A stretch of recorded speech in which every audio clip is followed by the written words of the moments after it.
আসসালামু আলাইকুম। আরও একটি ব্লগ ভিডিওতে আপনাদের সবাইকে স্বাগতম। তো আমি আজকে সকাল থেকে যা যা করলাম সব কিছুই থাকছে, সব কিছুই আমি আপনাদের সাথে এই ব্লগে শেয়ার করব।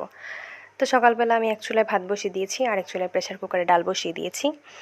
আর এই পাশে হচ্ছে শুটকি ভর্তা করব, তাই কিছু কাচকি শুটকি ধুয়ে নেব। তো ওইখানে শুটকিটা বের করেছি। এদিক দিয়ে আমার ডালটা হয়ে গেছে, ডালটাকে পানি দিয়ে ভালোভাবে ঘুটে নিচ্ছি। তো ডালটা ঘোটা হয়ে গেলে এই পাশ দিয়ে দেখতে পাচ্ছি আমার ভাতটা হয়ে গেছে। তো আমি ভাতটাকে মারগেলে নিলাম। আর এই পাশ দিয়ে কাচকি শুটকিটা যেহেতু আমি ভর্তা করব, ভালোভাবে ধুয়ে নিয়েছি। এখন মাছ ভাজার তাওয়ায় হচ্ছে ভাজতে হবে। তো আমি এটাকে ধুয়ে এক সাইডে রেখে দিয়েছি। আর এই পাশে এটার মধ্যে পেঁয়াজ কুচি, রসুন কুচি, কাঁচামরিচ কুচি দিলাম। তো এটাকে ভালোভাবে ভেজে নেব।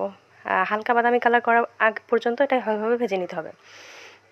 তো এটা ভালোভাবে ভাজা হচ্ছে। আর ওই পাশে আরেকটা চুলায় আমি কড়াই বসিয়ে দিয়েছি। ডালটাকে এখন বাগার দিতে হবে, ওই জন্য আমি পেঁয়াজ কুচি, রসুন কুচি ভালোভাবে করে কেটে নিয়েছি। তো ওটাকে এখন ভালোভাবে ভেজে নিতে হবে। ভাজা হয়ে গেছে, এখন ডালটায় আমি বাগার দিয়ে দিলাম।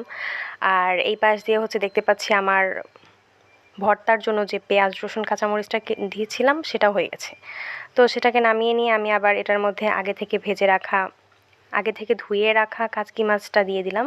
এটাকে একদম মচমচা করে ভাজতে হবে, হালকা লাল লাল কালার হবে, তাহলেই কিন্তু ভর্তাটা খেতে মজা হবে। তো এটার মধ্যে আমি লবণ দিয়ে দিলাম, দিয়ে ভালোভাবে ভেজে নিচ্ছি। তো দেখতে দেখতে ভাজা হয়ে গেল। এখন আমি ভর্তাটা রেডি করব, তাই পেঁয়াজ রসুন কুচি যেটা ভাজা হয়েছিল সেটার মধ্যে আমি লবণ দিয়ে দিলাম। আর দেখতেই পাচ্ছেন আপনারা আমার কাচকি মাছটা কতটা মচমচা হয়েছে, হাত দিয়ে মাখা দিলেই কিন্তু এটা ভেঙে যাচ্ছে। তো আমার ভর্তাটা হয়ে গেছে, এখন মাখিয়ে নিলেই রেডি। তো এতক্ষণ পর্যন্ত সাথে থাকার জন্য আপনাদের সবাইকে ধন্যবাদ। দেখা হবে পরের আবার নেক্সট ভিডিওতে। আল্লাহ হাফেজ, আসসালামু আলাইকুম।